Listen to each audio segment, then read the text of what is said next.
Assalamu alaikum students. This is Ms. Shahnira Kawal, your English teacher.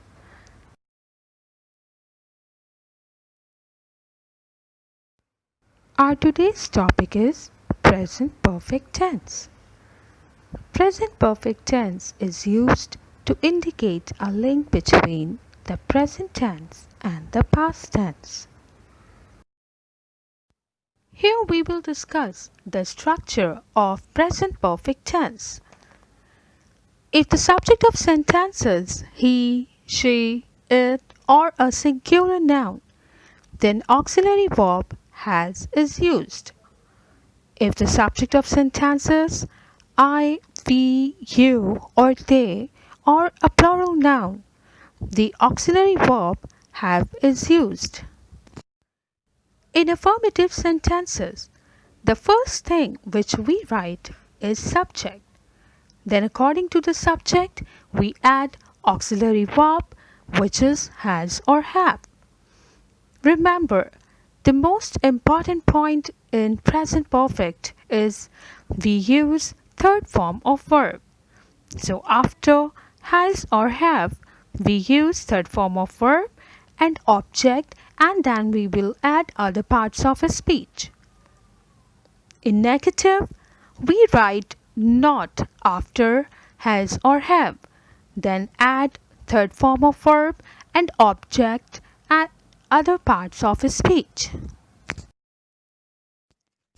In interrogative, has or have will be written in the beginning before the subject, and after subject we write third form of verb and object, and question mark is written in the end. In interrogative, has or have is required in the beginning according to the subject. Then after subject we write not and third form of verb plus object, and then other parts of a speech, and in the end question mark. Here we have some examples of sentence construction in present perfect tense. Example number 1. She has brought the kitten home. Affirmative. She has not brought the kitten home. Negative. Has she brought the kitten home? Question mark. Interrogative. Has she not brought the kitten home? Question mark. Intro negative. In example number 2, our subject is plural, so we will use have here. The guests have arrived. Affirmative. The guests have not arrived. Negative.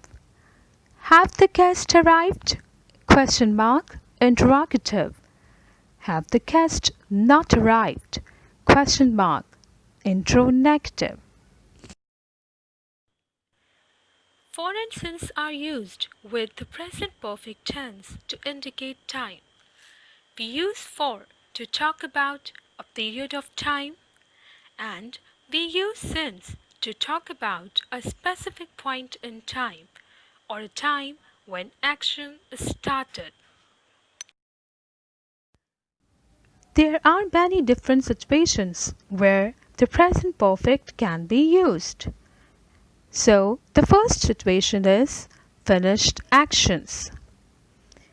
This tense is used to talk about actions or events that happened sometimes during a person's life in the past. For example, he has done the laundry. We have just eaten lunch. Just is used here to express a very recent action. We use present perfect tense when we want to talk about unfinished actions, state, or habits that started in the past and they are not finished. For example, I have worked here for 5 years. It means I started to work here 5 years ago and I still work here. The action is still continue. And the next use is past repetitive. This tense is used to describe an action that is being repeated between the past and present. For example, we have gone to the beach many times. They have shopped here for many years. It means at different times over the year they have shopped in that particular mall or store. Or in the past, we have gone to the beach many times. Present perfect is also used to give news or to talk about recent events. For example, the price of petrol has risen in recent weeks. There has been a big fire at the factory. So, our new topic is translations. Here in present perfect tense, the Urdu identifications are चुका है, चुकी है, चुके हैं, या है, ये है. So let's take our first sentence. क्या तुम वो मकान किराए पर दे चुके हो? This is interrogative sentence. So according to the subject, we need to add have in the beginning of the sentence and add third form of verb, and don't forget to put question mark in the end as it is interrogative sentence. So our English sentences: have you given that house on rent? Question mark. Our second sentence is affirmative. Police ने हुजूम पर काबू पा लिया. The English translation is police has controlled the crowd. Sentence number 3 is क्या उसने हमसे phone पर बात नहीं की है?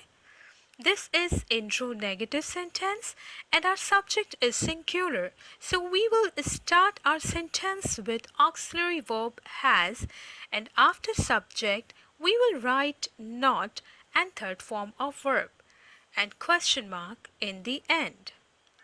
The English translation is has he not talked to us on the phone? Question mark. The second last sentence is affirmative. मैं आज का अखबार पढ़ चुका हूँ. Again, our subject is I, so we have to use have according to the subject.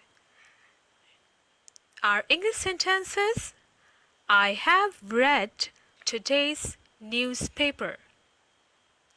And the last one is negative. हम doctor का नाम नहीं भूल चुके हैं. The subject is plural, so we will use we for hum, and with plural subject we have to use auxiliary have here. So the English translation is we have not forgotten the doctor's name. Now it's time for home assignments. In assignment number 1, questions about yourself. Here you have to answer the questions about yourself using present perfect tense.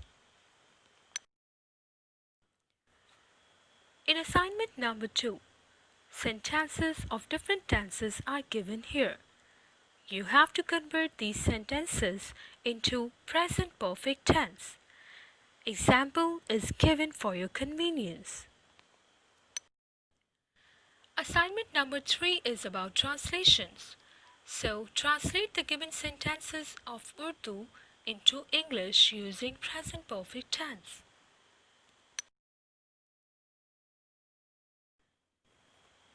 This is the review of today's lecture. In today's lesson, we have learned how to form the present perfect tense. We have also learned its sentence construction and when to use present perfect tense. We also got the idea how to translate Urdu sentences into English using present perfect tense. So, this is all for this lecture.